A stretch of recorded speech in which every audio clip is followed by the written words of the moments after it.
Ladies and gentlemen, boys and girls, and children of all ages, from Eric Lima Shenanigans of 1977, it's time for the PLE Event Center, where our host talks about the results from a WWE PLE event. And now here's the man to bring you all the results from the PLE event himself, Eric M. Lima. Thank you very much, Mr. Announcer, sir. Well, hello there, everyone. Welcome to yet another episode of Eric Lima Shenanigans in 1977. Episode 2272 of the show. How's it going, everybody? I hope you guys are having a very blessed Memorial Day. As you know, if you saw my post on YouTube, my YouTube community post, as you know, I said due to time constraints because I needed to get some sleep, and I made a promise that I will put up episodes of the results from Battleground and Double or Nothing. We're going to start off with Battleground, and the next episode I'm going to do Double or Nothing. So just hang in there, folks, and just we're going to have some fun. And I'm hoping you guys did see Battleground, AEW Double or Nothing. Thanks to Amazon Prime, which I decided to break down and get it. I decided to watch it on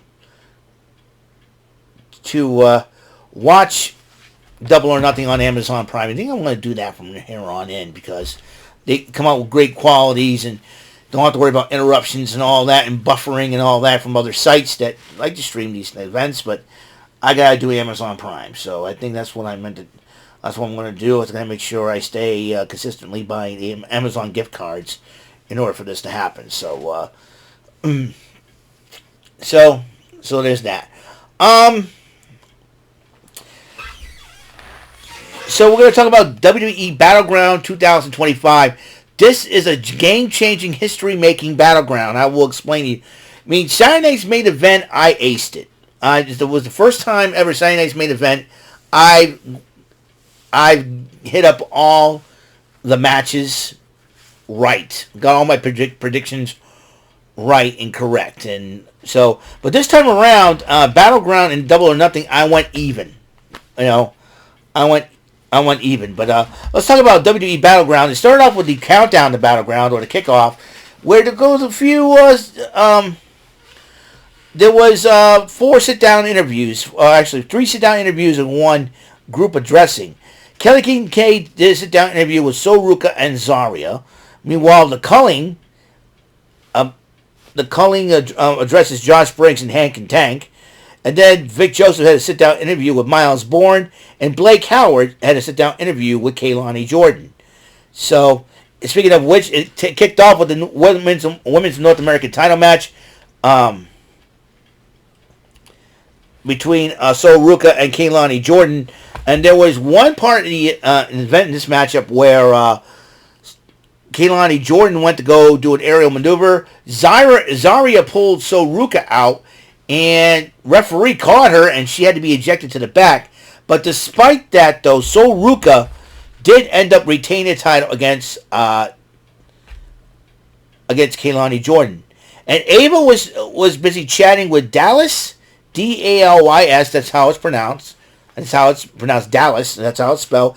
And Chick Tormenta from AAA Mexico. So, as you know, WWE acquired AAA at the event at WrestleMania. A huge time. And we already saw El Hijo del Vikingo in the tents at WrestleMania and helping out Dragon Lee in his matchup against Chad Gable. El Grande Americano. Take your pick. They're born the same, Chad Gable and El Grande Americano. I don't care what anybody else says. And that's all there is to it. Meanwhile, Sarah Schreiber interviewed a special guest, Mike Santana of TNA, since he's watching the title matchup to see who. I think he wants to face the winner of that title match between Joe Hendry and Trick Williams. Meanwhile, the No Quarter Catch crew interrupts him, starts talking smack to him, and it results in a matchup as Mike Santana will make his NXT debut as a member of the TNA roster as he faces Tavion Heights tomorrow night on NXT. And meanwhile, in the background, though, JC Jane and Fallon Henley were arguing about something. Don't know what it is. We come to find out that JC Jane is going to be challenging the NXT Women's Champion, whoever that may be, after this event this coming Tuesday. So the trios match up with a 6-man tag beginning. Josh Briggs and Hank and Tank went up against the Culling, and I thought the Culling was going to win this matchup, and Briggs and Hank and Tank, I'm happy for them, they won the matchup. But the Culling is not very happy about this, so they brawled with them, and then Sean Spears tells Izzy Dane to go get a chair. As she goes to get a chair, there was someone else holding the chair. I thought it was somebody backing up Hank and Tank and Josh Briggs. To help them, there was somebody, I thought it was a woman, but it was not. Returning from Japan, Yoshiki Inamura. It seems like a lot of people like this guy. Yoshiki Inamura comes in and cleans house of the Culling and had their way with Brooks Jensen. You know, Brooks Jensen and Josh Briggs did have a little history under the Country Grit, and they were former NXT UK Tag Team Champions. And then Josh Briggs noticed them, and they hugged it out, and Hank and Tank were happy, and everybody was happy, and everybody had a good time. Celebration! Celebration. Celebrations all around. But Sarah Schreiber interviewed Ethan Page, and as Ethan Page was running his mouth about fighting Ricky Saints this coming Tuesday, also another title match for the North American title, Ava interrupts him and says that whoever wins this North American title match, and it will kick off NXT, in this North American title match, whoever wins that matchup will defend the title at Worlds Collide. Against whom? We don't know. We'll find out probably tomorrow night on NXT. And then there was a grudge match between D'Angelo family members. Former member Channing Stacks Lorenzo against Tony D'Angelo. But during the matchup, Luca Crucifino appeared at ringside. We all thought that he was done. We all thought that he got off. And he kind of glared at Tony D'Angelo. He's like, what are you doing? And probably bewildered, but Channing Stacks Lorenzo takes advantage of that situation and ends up pinning Tony D'Angelo and wins the matchup. But then Luca Crucifino went to go and give him a hug, and he says no. Tony D'Angelo says no, and he walks away. It seems like Tony D'Angelo doesn't know if he can trust Luca Crucifino now. Well, the same thing happened to Adriana Rizzo. Very interesting situation there is. Then the NXT Women's title on the line. Stephanie Vaquer and Jordan Grace going at it for the title. Stephanie Vaquer did retain the title, but then Dallas and Chica Tormenta were at ringside glaring at Vaquer. I think Chica Tormenta did one of these and shaking her head, and I think she's not happy with... Oh boy. And then Sarah Schreiber interviewed Ricky Saints, and then as he came out on Battleground, but then Ethan Page once again brawling with Ricky Saints and not stopping at all. NXT title on the line, Oba Femi defending it against Miles Bourne.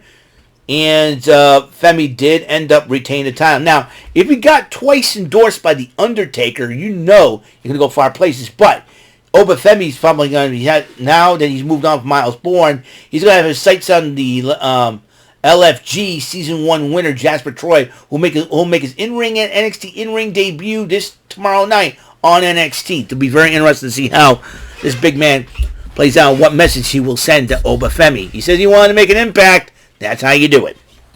Go after the champ. Meanwhile, Dallas and Chick Tormenta confronted Vaquer, and then they started brawling, and I don't know what's going on. Ava's trying to stop the whole fight, and then JC Jane comes jumping in and starts brawling with Vaquer. Hence, that will lead to the title match. That's right, Stephanie Vaquer will defend the title against JC Jane. And I think that's going to lead into JC Jane turning against Fallon Henley, or vice versa, tomorrow night on NXT. We'll find out for sure. And in attendance, TNA President Carlos Silva is in attendance as the TNA title on the line for the very first time there's two things that have happened right this time. One, the TNA title on the line and a WWE PLE. Two, the TNA title match on the line as the main event of a WWE PLE. That's history in the making, folks. I'm not sugarcoating it. It is history in the making. And what a match this was. But then, ladies and gentlemen, the winner of the match and new TNA World Champion and NXT Superstar has got the title, Trick Williams. And the look on Carlos Silva's face, it looks like Alex Cora after an umpire missed a ball strike call, for goodness sakes. That's how bad it was. I was shocked. I don't know about you good folks out there, but I was totally shocked. And that was a 3-3 score because it was 6 matches. I'm 3 for 3, and that's very good. So, batting 500. Well, that's all the time we have on this episode. Episode 2272 of Eric Lima Shenanigans 1977, WWE Battleground 2025. And Event Center. Up next, it's AEW Double or Nothing 2025 Event Center. And that's a crazy event, too. So, a lot of fallout from Battleground tomorrow night on NXT. So, I'll see you guys later. You guys have a wonderful day. Until next episode comes rolling around, Mr. Announcer, take us home. That is all for today's episode of the show. This is Mr. Announcer speaking for Eric Lima Shenanigans of 1977. A Big Beefy E and door for Bob Saget production, and in association with a Raving Bull for 3000 Telepictures and Distribution. Thank you for watching another episode of Eric Lima Shenanigans of 1977. See you later on the next episode of the show. Goodbye for now.